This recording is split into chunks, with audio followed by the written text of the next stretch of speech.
Haleluya, haleluya. Sungguh terbukti janji-janjimu. Sungguh terbukti kasih setiamu. Sungguh terbukti karya agung keselamatanmu dalam hidup kami. Kau tebus kami, kau bela kami, kau kuatkan kami, kau layakkan kami. Kau jadikan kami warga kerajaan sorga. Karena itu dengan bangga hari ini kami katakan, di bawah kolong langit ini tidak ada nama lain yang olehnya manusia selamat. Kecuali di dalam nama Yesus. Karena engkau sungguh Yesus, satu-satunya jalan kebenaran dan hidup. Tidak ada seorang pun sampai kepada Bapa jika tidak melalui engkau. Itu sebabnya kami bersuka cita masuk dalam hadirat-Mu, memuji menyembah Tuhan. Kami tahu Tuhan bertahta di atas setiap pujian umat-Mu. Kami senang untuk menyatakan kembali kepadamu, sungguh engkau baik. Tidak ada yang seperti engkau. Saatnya Tuhan kami buka hati dan pikiran kami bagi firman-Mu. Bicara buat masing-masing kami, tegur kami, nasihati kami, arahkan kami, kuatkan kami. Bawa kami dalam kemuliaan-Mu. Sehingga kami mengetahui kebenaran dan biar kebenaran itu akan memerdekakan kami.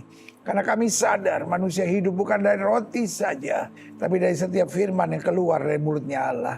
Berbicaralah Tuhan buat masing-masing kami. Sebab kami siap untuk mendengarkannya.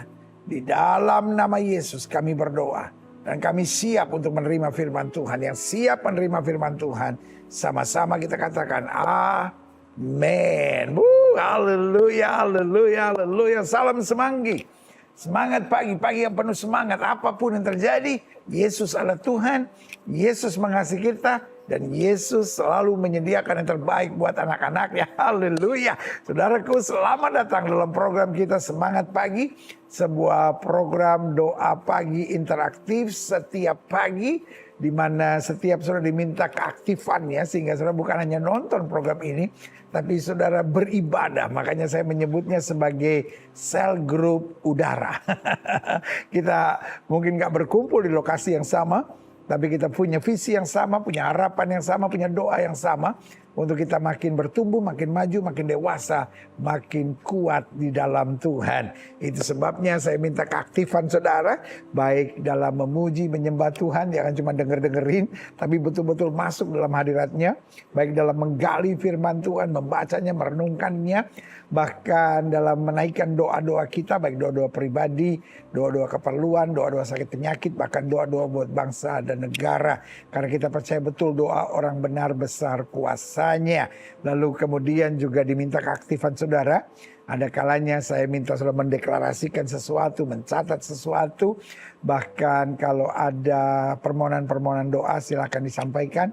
Kalau ada pertanyaan-pertanyaan silakan ditanyakan.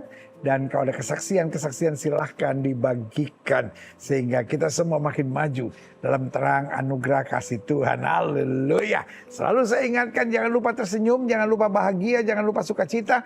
Jangan lupa menjadi orang baik, jangan lupa kita masih punya Tuhan. Selama kita masih punya Tuhan, hadapi segalanya dan percaya dengan Tuhan.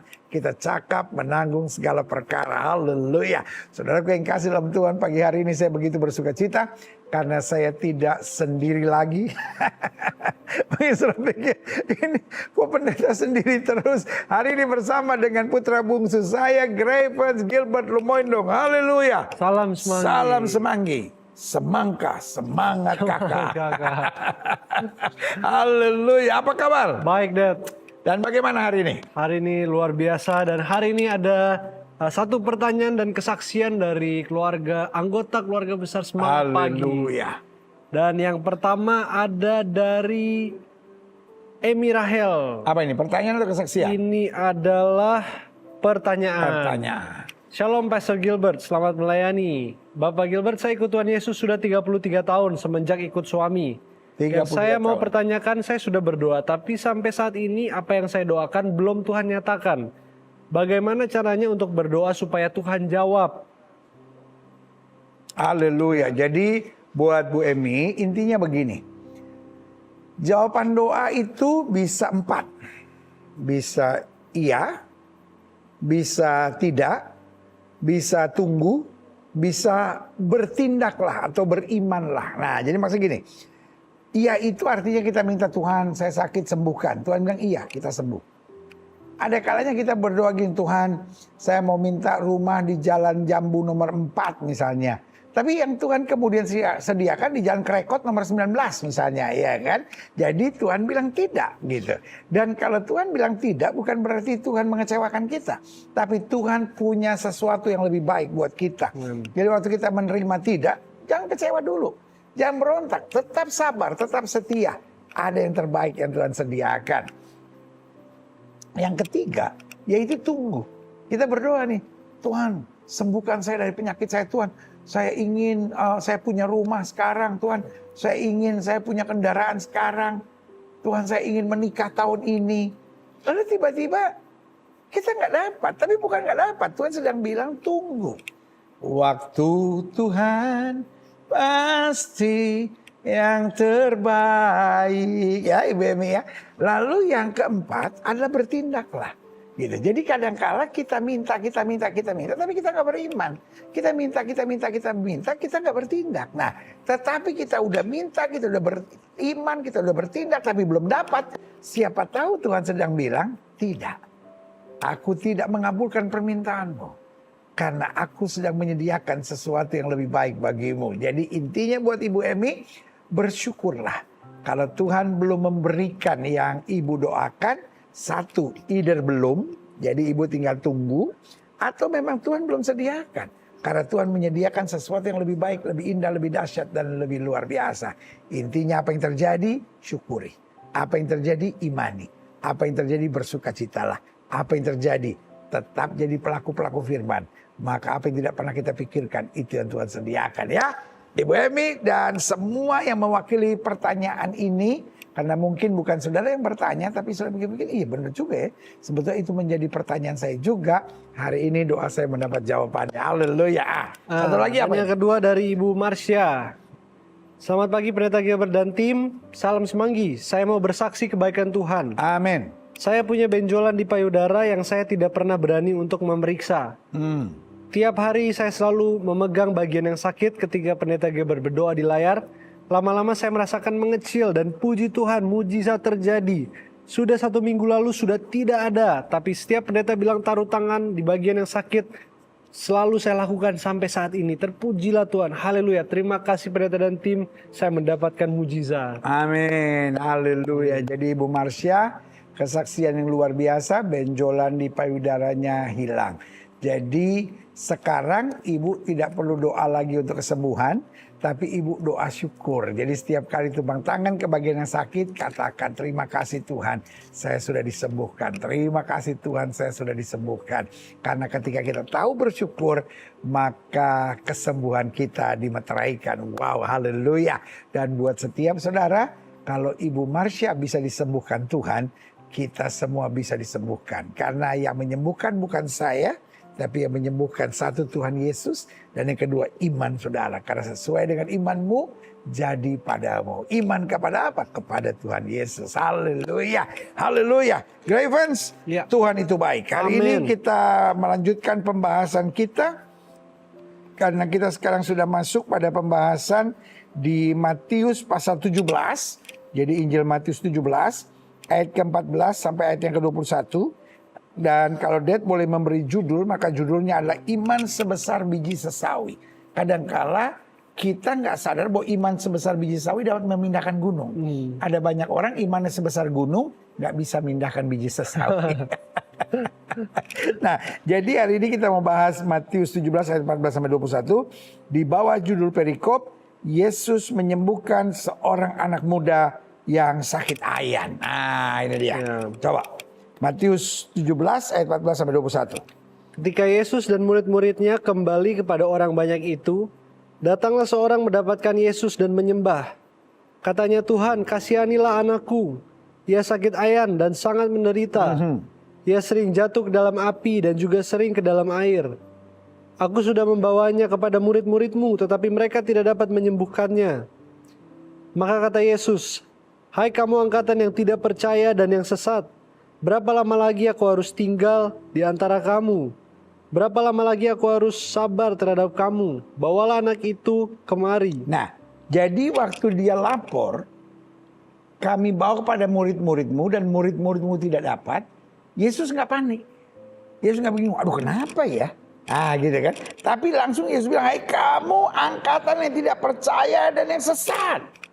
Jadi Yesus hubungkan dengan ketidakadaan iman. Makanya tidak percaya. Artinya kalau kamu percaya harusnya kamu dapat.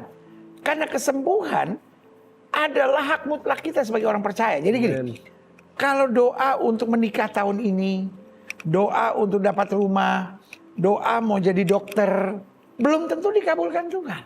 Tapi doa kesembuhan selalu adalah kehendak Tuhan. Jadi jangan pernah berdoa, Tuhan sembuhkan saya. Tapi kalau bukan kehendak-Mu, biarlah saya tetap sakit. No, oleh birur Yesus kita sudah disembuhkan. Jadi kesembuhan sudah dibayar harganya. Apakah Tuhan mau sembuhkan hari ini atau minggu depan? The time framing it's God's. Jadi waktu kesembuhan adalah Tuhan. Tetapi kehendak untuk kesembuhan sesuai dengan imanmu jadi padamu. Lanjut. Dengan keras Yesus menegur dia. Lalu keluarlah setan itu daripadanya. Dan anak itu pun sembuh seketika itu juga. Nah, jadi tidak semua penyakit adalah setan. Tidak semua penyakit disebabkan oleh setan. Dan tidak semua serangan setan berakibat penyakit.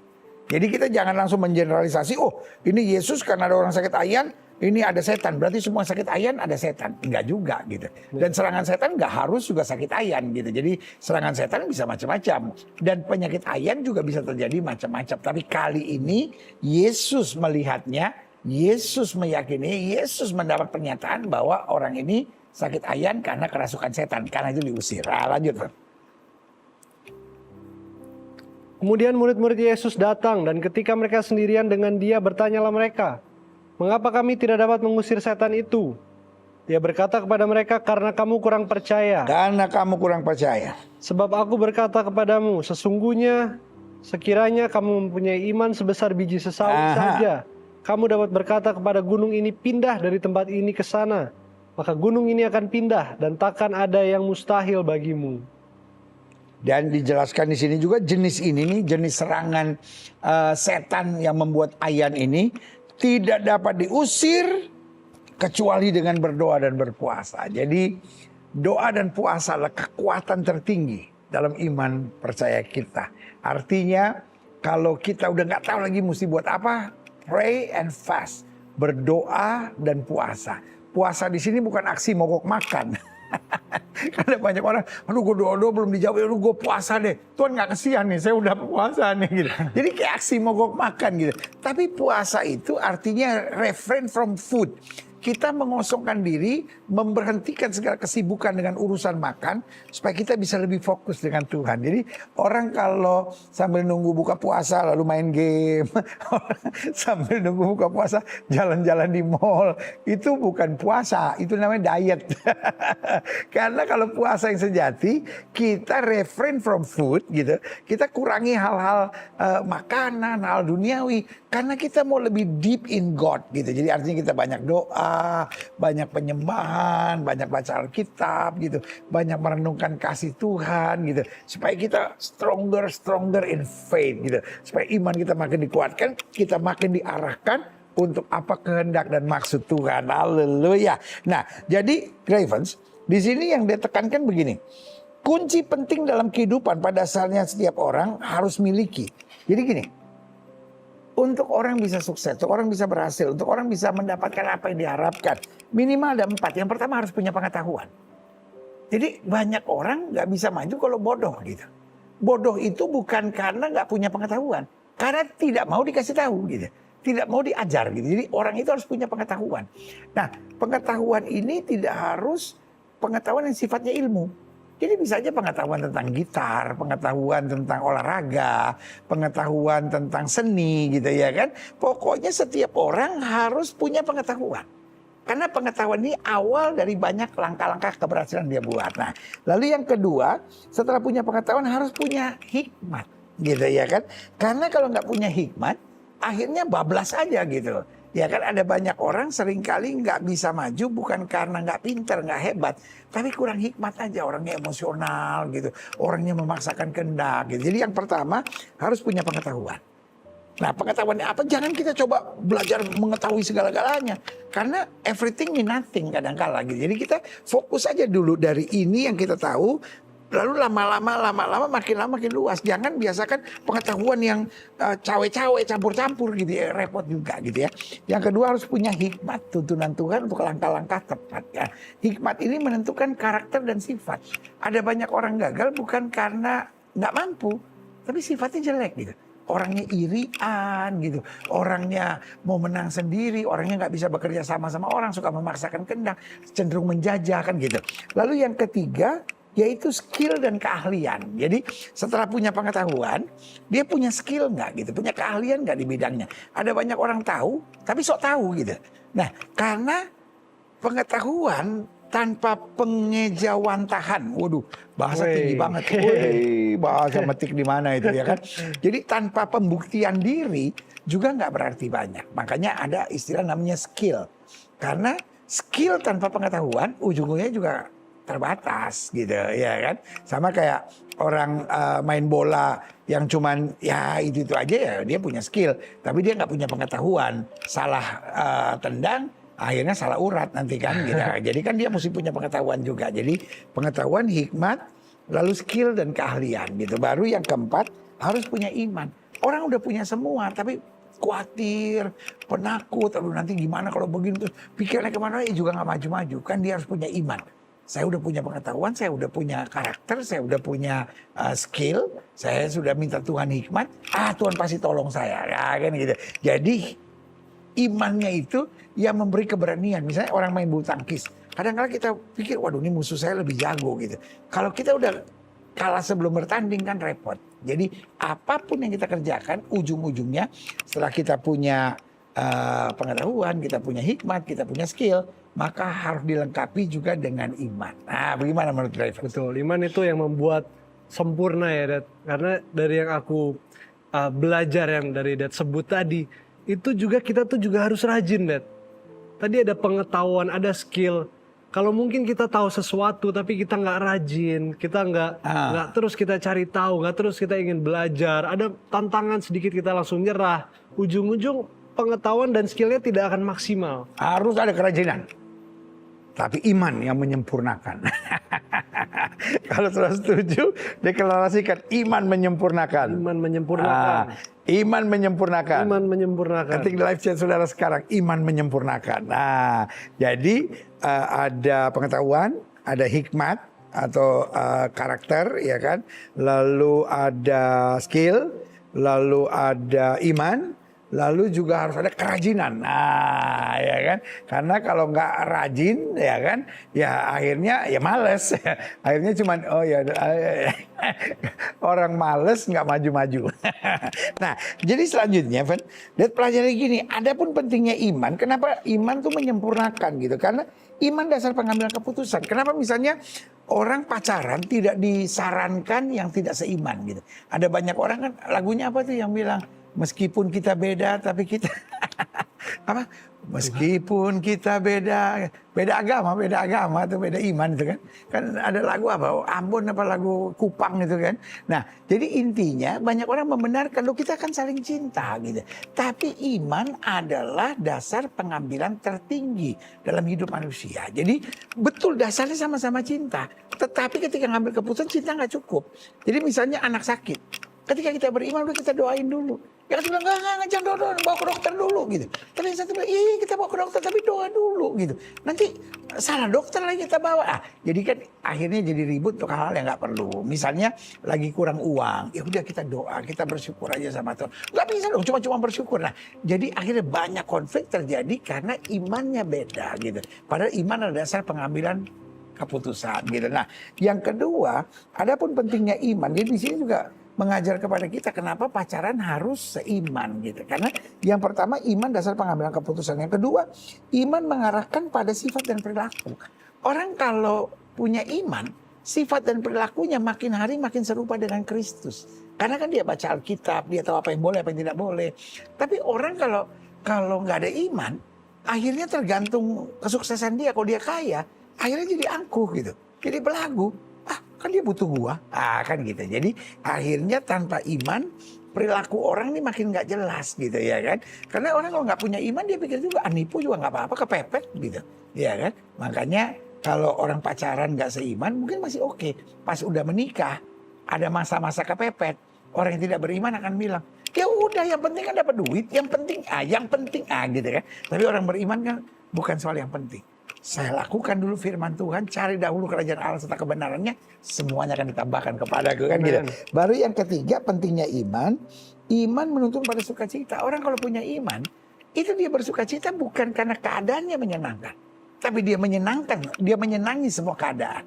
Tapi orang kalau nggak punya iman ya, ada uang abang saya, nggak ada uang abangku tendang melayang-layang.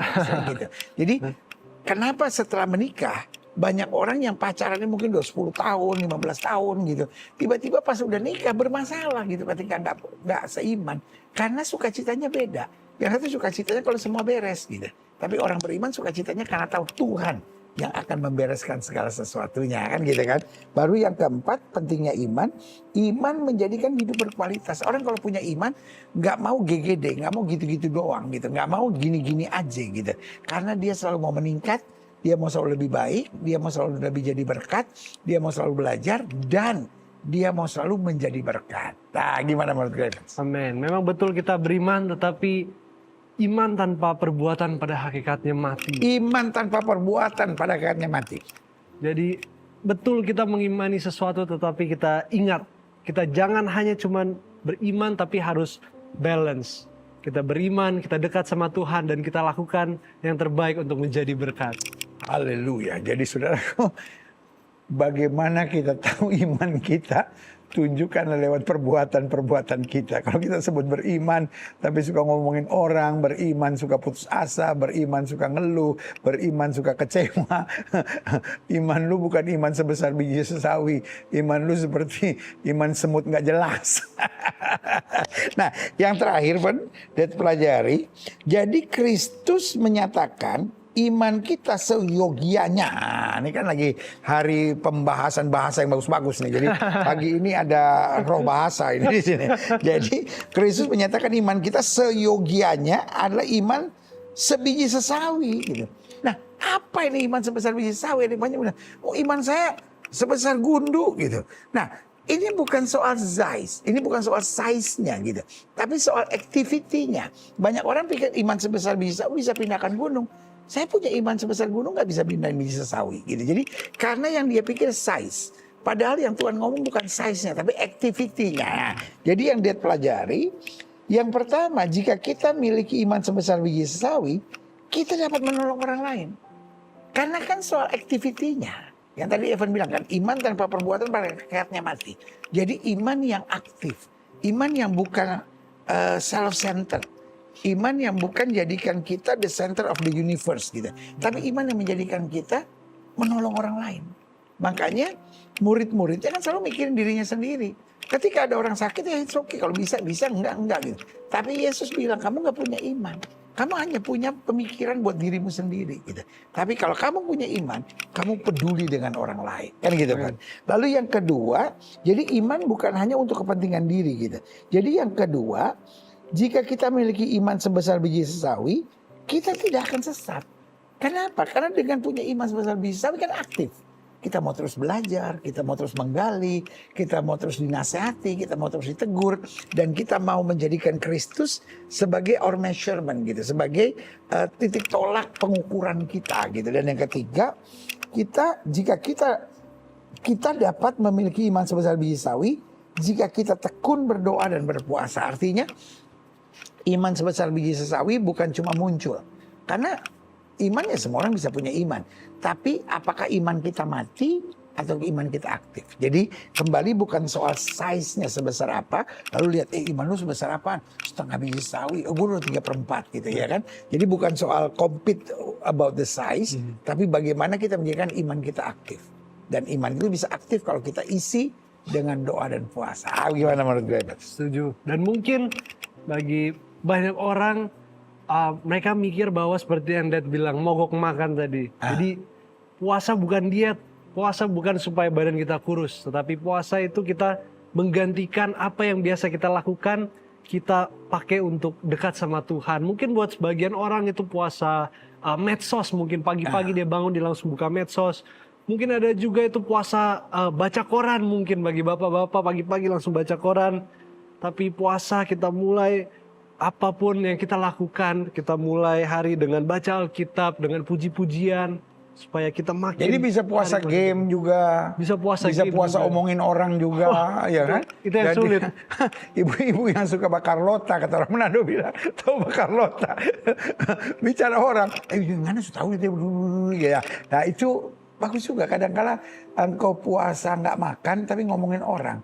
Kau nggak puasa makan tapi terus main di medsos. Jadi puasa-puasa ini benar kata Graevans bukan hanya untuk ngurusin tubuhnya, tapi ngurusin dagingnya supaya rohnya semakin kuat. Haleluya. Saatnya kami berdoa buat saudara. Hari ini sudah menatap saya dan bilang, kayaknya firman hari ini gue banget deh gitu. Kayaknya gue nih sibuk sama ukuran iman. Gue merasa gue beriman, tapi sebetulnya dalam hidup ini saya tuh malas gitu orangnya. Dan gak ada hikmat gitu. Kadang-kadang terlalu emosi, terlalu memaksakan kehendak. Lalu hari ini saya ngerti firman Tuhan. Iman tanpa perbuatan pada hakikatnya mati. Saya mau punya iman yang aktif. Iman yang merubah karakter. Iman yang menjadikan saya peduli dengan orang lain. Iman yang membuat saya makin hari makin meninggalkan dosa. Dan iman yang membuat saya makin bisa mengendalikan diri untuk hidup dalam terangnya. Jika itu doamu, taruh tangan kananmu di dada. Izinkan saya doa Bapa. Lihat setiap mereka yang taruh tangan kanannya di dada. Hari ini firman Tuhan sederhana namun jelas dalam kehidupan kami. Firman-Mu mengajar kepada kami bahwa Engkau Tuhan yang hebat, Tuhan yang dahsyat, Tuhan yang luar biasa. Tuhan yang mengarahkan kami untuk melalui iman akan melihat hal-hal yang dahsyat. Itu sebabnya Hamba berdoa di dalam nama Yesus. Jadikan kami orang-orang yang rajin, jadikan kami orang yang berpengetahuan, jadikan kami orang-orang yang mau terus belajar, memperbaharui hidup dalam terang Tuhan yang sempurna di dalam nama Yesus. Itulah anugerah Tuhan. Haleluya. Haleluya. Yang kedua, tahukah saudara, iman menyempurnakan. Kadangkala kita hanya have no faith. Kita kadangkala terlalu sibuk sama logika, perhitungan, perasaan. Boleh nggak mulai hari ini kita ingat firman Tuhan, orang benar akan hidup oleh iman. Kita kadang-kala cuma punya hayalan, permintaan, kemauan, permohonan, tapi bukan iman. Karena iman berarti kita cantolkan hidup kita pada firman. Dan iman bertumbuh lewat doa dan puasa. Jika itu doamu hari ini, taruh tangan kananmu di dada, izinkan saya berdoa. Bapa, ampuni kami kalau kami bertahun-tahun ikut Tuhan tapi seperti orang gak punya iman gitu. Kami gampang khawatir, gampang putus asa, gampang kecewa, gampang marah, gampang memaksakan kehendak ketika keadaan tidak terjadi seperti kami harapkan. Kami putus asa, kami marah sama Tuhan. Hari ini Hamba berdoa di dalam nama Yesus Tuhan jamah. Di dalam nama Yesus Tuhan jamah. Yang sakit Tuhan sembuhkan, yang lemah Tuhan kuatkan, yang susah Tuhan hiburkan. Dan yang sedang membutuhkan pertolongan Tuhan jamah. Jadikan kami orang-orang yang beriman. Yang tetap mengandalkan firman, yang tetap mengandalkan Engkau, yang tetap berserah penuh kepada Tuhan di dalam nama Yesus. Yang putus asa, yang kecewa, yang sedang marah, yang sedang tertekan, yang sedang kehilangan pegangan, yang sedang berpikir aneh-aneh dalam kehidupannya. Bahkan yang terikat dengan obat terlarang, yang terikat dengan LGBT, yang terikat dengan berbagai trauma, yang terikat dengan berbagai kepahitan, yang terikat dengan berbagai fobia, bahkan serangan-serangan setan. Kami tolak, kami hancurkan di dalam nama Yesus. Dalam persoalan keluarga, dalam persoalan kehidupan, dalam persoalan masa muda, dalam persoalan dengan orang tua, dalam persoalan keuangan, dalam nama Yesus dapat pemulihan Tuhan. Terima kasih Tuhan. Bahkan yang menuliskan masalahnya di live chat, di kolom komen, mereka dapat kelegaan dari Tuhan di dalam nama Yesus. Terima kasih Bapa. Selanjutnya izinkan saya berdoa buat yang sakit. Hari ini kita dapat kesaksian. Benjolan di payudara disembuhkan Tuhan dari Ibu Marsha. Dan saya juga percaya setiap saudara dapat menerima mujizat Tuhan. Khusus yang ada kanker payudara. Khusus yang ada benjolan di payudaranya. Taruh tangan kananmu di bagian payudaramu yang sakit itu. Kita berdoa. Dan saudara yang lain dengan penyakit apapun, letakkan tangan kananmu di bagian tubuh yang sakit. Bapak, hari ini kami dengar kesaksian. Ibu Marsha yang disembuhkan Tuhan dari benjolan yang ada di payudara. Dan hari ini buat setiap ibu yang sedang panik karena ada benjolan di payudara. Bahkan mereka yang sudah divonis kanker payudara. Bahkan mereka yang sedang terapi, kemoterapi untuk payudara. Karena ada kanker. kami kutuk sampai ke akar-akarnya di dalam nama Yesus. Hai sakit penyakit, hai benjolan, keluar dalam nama Yesus. Mujizat terjadi, mujizat terjadi, mujizat terjadi. Kanker payudara, benjolan pada payudara, tumor pada payudara, lam pada payudara, kami patahkan dalam nama Yesus. Mujizat terjadi. Sembuh dalam nama Yesus. Bahkan yang sedang kemoterapi dalam payudaranya, sembuh dalam nama Yesus. Juga kanker yang lain, nasofaring, kanker di bagian manapun, kuasa Tuhan bekerja. Kesembuhan terjadi. Sampai akar-akarnya kering dalam nama Yesus. Jantung, paru-paru, mah, liver, ginjal. Gangguan mata, telinga, hidung, tenggorokan. Gangguan pada tangan, pada kaki. Kuasa Tuhan bekerja. Dari ujung kepala sampai ujung kaki. Karena kami percaya Yesus kami tidak berubah. Dulu, kemarin, hari ini, dan sampai selama-lamanya. Dengan iman kami nyatakan. Oleh bilur-bilur Kristus kami yang percaya. Sudah dijamah dan disembuhkan. Amen. Tuhan dengan kuasa-Mu yang luar biasa. Amin. Mengalir kuasa Tuhan. Terima kasih Bapa. Setiap saudara yang sudah doakan untuk kesembuhan, tanamkan dalam rohmu sembuh lebih dari Yesus. Jangan bimbang. Karena sesuai dengan imanmu jadi padamu. Katakan dengan bangga, oleh bilur Yesus saya sembuh. Oleh bilur Yesus saya sembuh. Bapa,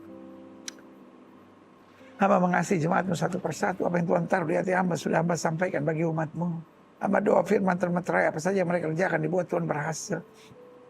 Mereka nggak turun tapi naik. Mereka nggak jadi ekor, mereka jadi kepala. Hari-hari yang penuh mujizat boleh menjadi bagian hidup mereka.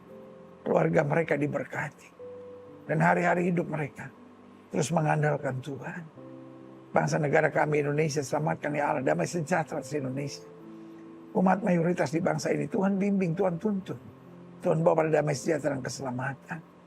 Bapak Presiden, Wakil Presiden, para menteri, pejabat di pusat dan di daerah, para gubernur, para wali kota, para bupati, para polisi, para tentara, Kapolri dan Panglima TNI. Bapak, jaga para pemimpin kami dalam kasih karunia anugerah-Mu yang sempurna. Berikan kepada para pemimpin dan aparat penegak hukum di bangsa kami hati yang takut akan Tuhan. Hikmat surgawi. Sehingga apa saja mereka kerjakan dibuat Tuhan berhasil. Indonesia makin hari makin baik, Indonesia makin hari makin maju. Segala kutuk dan belenggu setan-setan di bangsa ini kami hancurkan kuasanya oleh darah Yesus. Berkati Indonesia. Rancangan kerusuhan, rancangan adu domba, rancangan kekacauan. Kami tolak dalam nama Yesus. Jaga Indonesia dalam damai sejahtera, jaga Indonesia dalam persatuan dan kesatuan. Kami terlalu percaya berkat Tuhan dicurahkan. Amen. Karena Indonesia ada di hatinya Tuhan. Apa saja yang Tuhan mau atas Indonesia pasti jadi. Apa saja yang Tuhan tidak mau atas Indonesia tidak akan jadi. Terima kasih Bapak. Gereja-gereja di mana-mana tempat Tuhan bela dan nyatakan kemuliaan-Mu. Dan kami semua yang sudah menerima firman, biarlah kami memiliki iman yang aktif. Yang sebesar biji sesawi lalu tumbuh besar. Sehingga kami terus dapat mentuntaskan amanat agung Kristus. Pergi beritakan Injil pada setiap makhluk. Di dalam nama Yesus kami berdoa.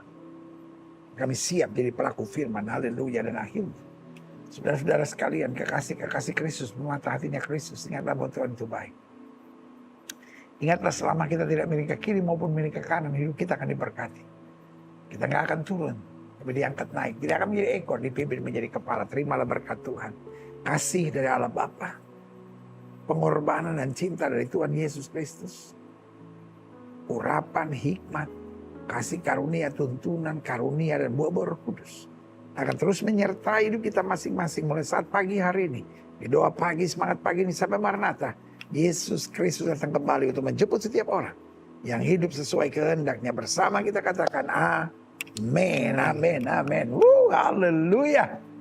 Tetap tersenyum.